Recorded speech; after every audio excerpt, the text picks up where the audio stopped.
Senator Tito Sotto nakahanap ng tagapagtanggol. Christopher Min tinawag na walang utang na loob si Anjo Eliana. Yan po yung ating bibigyan ng comment, reaction, opinion sa araw na ito. At ang video na yan ay galing po sa channel ni Showbiz Trend Update. Nasa description po yung link na kanyang channel. Bisitahin po. At syempre huwag niyo kalimutan na mag-subscribe dito sa ating channel at i-hit ang notification bell para ma-update ka sa mga bagong video na ilalabas natin. Maraming salamat po sa inyong walang sawang pagsuporta at pagtangkilik dito sa ating channel. Kaya naman huwag na natin patagalin to. Simulan na po natin ang ating reaction video sa araw na to, mga tagapanood. Let's do this! Welcome back sa aking channel. Christopher Min ipinagtanggol si Senator Tito Sotto laban kay Anjo Eliana. Tinawag na walang utang na loob si Anjo at isiniwalat kung sino ang tao na inutangan ni Anjo na hanggang ngayon ay hindi pa niya binabayaran.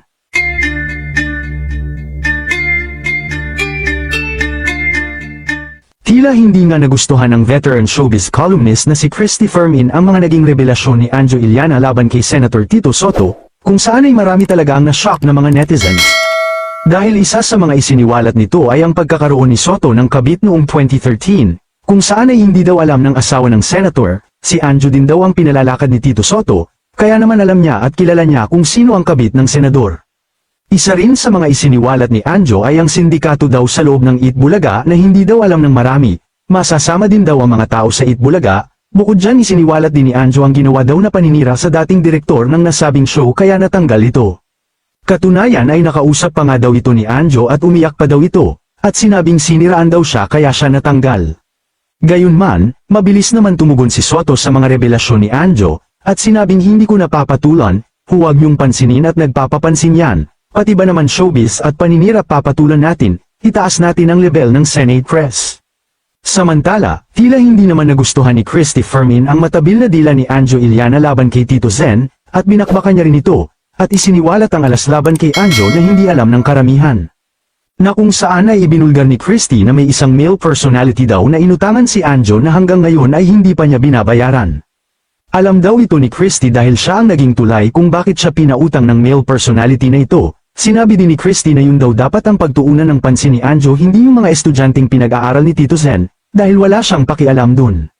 Banat pa ni Christy na nakakahiya daw ang ginagawa ni Anjo, dahil matapos daw siyang tulungan ng TVJ na maging host ng Itbulaga ay ito lang daw ang igaganti niya. Narito naman ang video ng pahayag ni Christy kung saan nabanggit nito ang pangalan ng inutangan ni Anjo na hanggang ngayon ay hindi pa niya binabayaran. Ha? Sana bayaran mo na yon. Bayaran mo na, niyan yun, hindi ka nga nagsasabi kung kailan mo babayaran yung isang male personality na inutangan mo na. Alam ko yan, dahil ako naging tulay, kaya ka pinautang niyan. Yun ang unahin mong bayaran. Huwag mong tanungin yung tuition ng mga pinag-aaral dito, Sen. Wala kang pakialam doon. At saka nakakahiya itong ginagawa mo. Pagkatapos kang tulungan, ito igaganti mo sa mga tao na nagpala sa'yo. Sos Mariosep, ewan ko na lang kung may kakampi sa'yo dyan. Bakit siya pa sa kanya? Meron pa siyang resibo. Yung daw na mayapang direktor na si Direk Bart De Leon. Umiiyak siya sa akin noon. Dahil inano niyo siya, binakbite niyo siya, pinagsasaksak niyo sa likod para maging mapalitan daw, para mawala bilang direktor, pati raw yung asawa. Ganon daw. Pinagkaisahan daw. Sos Mariosep, nakakaloka, no? Ay, nako, tama ka, Paolo Ubalde. Si Willie Revilla may inutangan niya. O, ayan, diretso. O, niha, nagsabi ka ba kay Willie kung kailan mo babayaran? Kayong mga ka-showbiz, anong masasabi niyo sa ating showbiz topic ngayon? So, ibig sabihin mga tagapanood, may punto yung sinasabi ni Anjo Eliana, di ba? O, may alam din si Anjo Eliana dito kay Tito Sotto. Gaya ng mayroon din alam si Christopher Min dito kay Anjo Eliana. Hindi po ba mga tagapanood? O ba't nanggagalaiti siya ng galit ngayon kay Anjo Eliana?